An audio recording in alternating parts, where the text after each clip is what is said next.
Уважаеми зрители, сега ще си поговорим и малко за красота и не случайно съм поканила и организаторката на изложението Арена на красотата, т.е. Арена Professional, бившата Арена на красотата, така се извинявай. Няма проблем. Ти си довела една страхотна дама с нас, която пък тя ще ни разкаже за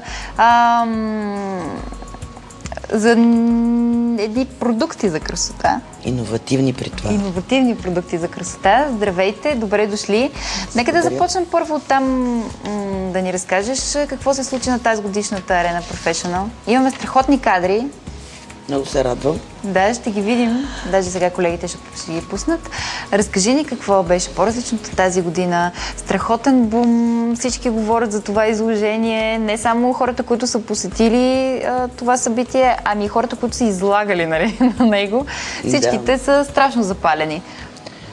Не бих казала точната дума запалени. По-скоро на тази арена имахме много нови участници като брандове, които за първ път участват и които общо взето така отзвукът е много положителен. Все пак това е място, където те ще срещнат своите клиенти.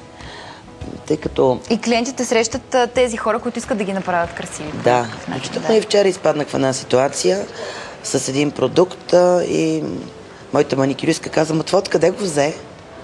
И аз казвам: "От арената." И все пак, въпреки че тя беше там, пак не го е видяла, явно не достига времето. Имаше толкова много хора, толкова много изложители. И явно не достига, все нещо не достига. Продуктът, който аз и показах, беше от арената и тя каза: "Аз не го видях." И сега, естествено, че ще си го купи, но там беше разочарована, че не го е намерила.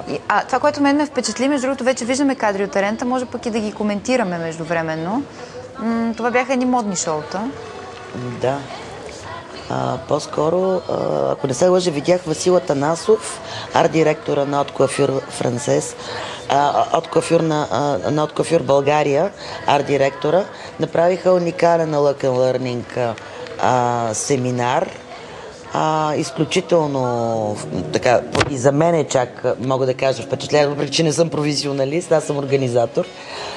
Много са добри, и Вени Игнатова, и Поли Гемеджиева, и Васил Михайлов. Просто показаха класа, показаха новите тенденции в постригването. Ние в момента наблюдаваме друга презентация, която пак беше... Има няколко презентации, да, ние подбрахме най-интересното от всички. Това е на един хърватец, презентацията на една марка, която е хърватска. Митя се казва екипа, и това е Митя всъщност, самият Митя, той е фризьор. Имаше много разнообразна програма, имаше по-нататък, между другото, ще видим и няколко, така по щандовете се правят най-различни процедури за лице. Непрекъснато се правяха демонстрации, непрекъснато се правяха презентации, непрекъснато семинари. Семинари не, в козметиката няма семинари по този начин, но имаше непрекъснато малки групи демонстрации за един или друг продукт, тъй като това точно говорихме и с нея преди да влеземе, че тя не може да покаже на всички, не може да обясни на всички, но в крайна сметка техният продукт е малко по-различен. В козметиката има такава практика да се правят демонстрации. Ето това ги виждаме. Пепи, ти като пиар на такъв продукт за разкрасяване и козметичен продукт, кажи ми какво е най-важното за един клиент, когато посети един такъв щанд? Какво трябва първо да научи? Кое е различното? Кое прави продукта различен? Кое го отличава от масата козметика? И с какво този продукт може да му помогне, тъй като всеки козметичен продукт работи с определени проблеми. Смятам, че това е най-важното, което трябва да се каже на клиента. Тоест, дали наистина този продукт е за него. Не просто да се опиташ да го накараш да го купи, а наистина да го накараш да разбере дали това е неговия продукт. Ти хареса ли си нещо по-интересно този път? Като организатор сигурно си била привилегирована. Не, напротив, не. Аз отивах последно преди да затворят вратата, защото нямах време. Но техният продукт, например, той не е за професионално приложение. Възможно е да се използва, но не е само за професионално приложение. Иначе дори в косметичния салон. Техният продукт е иновативен като цяло на косметичния пазар. Най-интересното, че е исландски. Нали? Ние сме свикнали козметиката да е от Франция или от Испания. Исландски, това означава, че има някакви термоводи вътре и такива неща, сигурно, нали? С геотермална енергия. Тоест продукта е с клетъчен активатор, така наречения епидермален фактор на растежа. И много добре работи с, например, има anti-age ефект, също така има лифтинг ефект, работи много добре с пигментните петна. Интересното е, че това е клетъчен активатор от растителна клетка, нещо, което до момента не е правено в козметиката. Това е всъщност различното на нашия продукт. Изцяло е био, в истинския смисъл на думата, съдържа само 9 съставки, хипоалергичен е. Това е много интересно, нали, за клиентите. Да. Не съдържа консерванти и парфюм, т.е. няма нещо, което да дразни кожата. Кажете ми, може ли един продукт за мазане по някакъв начин да замести операциите, които се правят за опъване на кожата, хиалуронова киселина, които се вкарват или така нататък? Може ли в някой етап? Частично. От всичко, което съм чела за косметичните продукти, това би могло да бъде частично допълнение или предварителна работа преди хирургичната намеса. Зависи какво искаме да отстраним. Или отлагане във времето. Да. Самозалъгване, дето се казва. Аз в една възраст вече, като влезат хората, смятам, че трябва да се погрижат за някои така елементи, дори малко като намеса. Но ако се върнем на козметиката, и преди хирургична намеса и след се налага приложение на козметика. Аз не съм експерт, аз съм един, както се казва, организатор, но като цяло... Но знанията ти са експертни, моля те, аз съм проверила всичко. Добре. Аз знам. Така че не дай да скромничиш сега. Пепи, лесно, как се... Тоест, не е лесно, то не е лесно, но как се налага една нова марка за козметика на пазара? Трудно. За да могат да ви се доверят клиентите. Политиката на тази компания, всъщност компанията, която произвежда продукта Есив Козметик, е исландска. Политиката на компанията не е така нареченото зарибяване на клиента, клиента да опознае продукта. Тестерът, който се раздава на нашите клиенти, за да опитат наистина продукта, стига за около 20 дни. В рамките на тези 20 дни наистина има видим резултат и видимо повлияване на кожата. Това е начина да наложиш нещо ново, нещо революционно, нещо, което до момента го е нямало на козметичния пазар, не само в България. Фирмата е нова като цяло от 3 години на европейския пазар, в България от 7-8 месеца. Наистина не е лесно. Българката е жена, която много държи на външния си вид, но е малко скептична. И когато ти предложиш нещо ново, нещо, което, разбира се, хубавите неща са и на малко по-висока цена, е малко по-скептично. За българските разбирания. Да, за българските стандарти. Но като цяло трудно е, но успяваме. Това ще да попитам, цената гаранция ли е за качество и за успех на този продукт? Според мен до голяма степен да. Не можем да разчитаме, че един продукт, който е с наистина много ниско качество, е с ниска цена, би могъл да гарантира високо качество и големи резултати. Безспорно има и такива продукти, но като цяло серумите, продуктите, в които е инвестирано много като създаване, например откриването на епидермалния фактор на растежа носи Нобелова награда. Да, това е много голяма инвестиция, този продукт да постига резултати. Тези резултати, съдържайки само 9 съставки. А какво ви е мнението за българските продукти? Тяхното качество? Ако въпросът е към мене, аз, освен че така подкрепям българските производители, не виждам интереси на крайни клиенти към тях, точно защото една много сериозна част от тях са с естествени продукти, има афинитет към тях и по една друга причина, защото съставките, които съдържат, все пак са растителни от България. Не са само внос и много по-добре влияят на... По някакъв начин сме свикнали с тези съставки. Да. Понеже така или иначе си говорим за съставки и така нататък, аз знам, че много това не е пък във вашата компетенция, но сте ми тук и ще ви питам. Питай.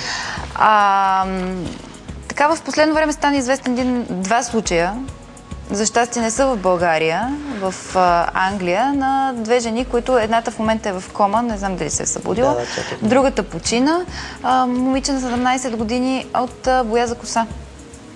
И от съставките в тази боя за коса. Така, в последствие доктори са казали, че това най-вероятно е от съставките в тази боя за коса, които се натрупват в организма. Защото и двете жени казват, че тази боя са използвали много пъти, само тя, този номер не е нищо ново за тях, но от натрупването в организма. Как ще го коментирате? Една чаша, която като е наливаш, тя има капацитет. Предполагам, че тази съставка Хикс, за която говориш, тъй като и аз прочетох подробно информацията. Тя е с някакво много сложно име, аз не мога да я повторя. Окей, това са подробности според мен, но тази съставка, вероятно, когато се наслагва в организма, в един момент вече няма място. Това е като чашата с вода, нали, почва да прелива. Дано това да са наистина много рядки случаи, защото изключително е неприятно, когато става въпрос за красота, за боя за коса и да прочетеш такова нещо. И да вземеш да си умреш от едната боя за коса И то при положение, че нямаш никакви предпоставки за това, знаейки, че последния път отново си ползвал същото. Така, може ли да се получи това нещо и при бялата козметика? Да се натрупа в тялото? Това е интересен въпрос, може би ще трябва да го задам на доктор Мордаров, да речем. На техния консултант, да речем, можем да го зададем. Да, най-вероятно и това е възможно. Аз смятам, че хората, винаги когато посягат към козметичен продукт, би трябвало наистина да го проучват като съставки. И тук е момента да кажа нещо, което, например, хората на Арена на красотата правеха, когато им давахме да пробват продукта.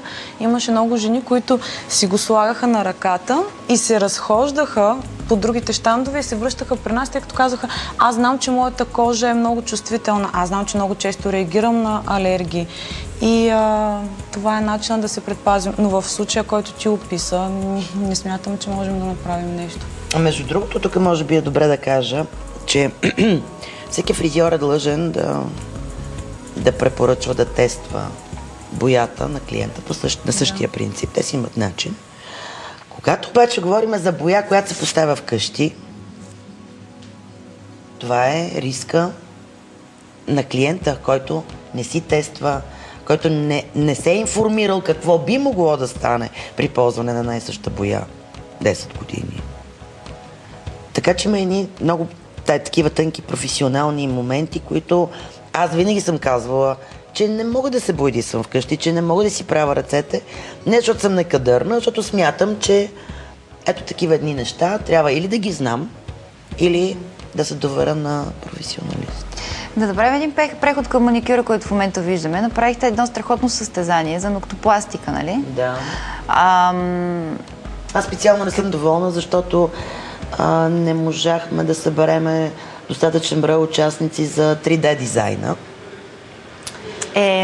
За другото не може да не си доволна. Как да, страшно много участници, изключително красиви неща. Някакви иновации имаше ли тази година? Много високи бройки събраха победителите, като оценки на журито. 152 срещу много голяма разлика от другата страна, от второ, трето и така нататък място, което предполага, че ако тези девойки заминат на състезанието световното в Дюселдорф, имаме голям шанс. Както каза и председателката на журито Майя Бедисян, трябва да се участва, България трябва да е там, независимо на кое място ще се класира, просто не трябва да се отсъства. Трябва винаги България да гони целта, а тя е победа. По-настоящем ноктопластиката не е ли малко изместена от гела за ногти? Всъщност ноктопластиката е гел. Тя се прави от гел и от акрил. Добре, ти сега професионално ме изпрати в една друга тема. Нали правят един друг маникюр, не така дълъг и задължен, който е с гел и така е добил популярност, нали? Гел за ногти не е пластика. Едно и също ли? Едно и също. Че това, което виждаш тук, е маникюр, изграждане на нокът от гел, изграждане на нокът от акрил. Те се състезават в две дисциплини. се изграждаме. Въпросът е, че това е конкурсна работа. Значи, ако ти отидеш на маникюр, имаш добър здрав нокът и професията ти позволява, ти можеш да си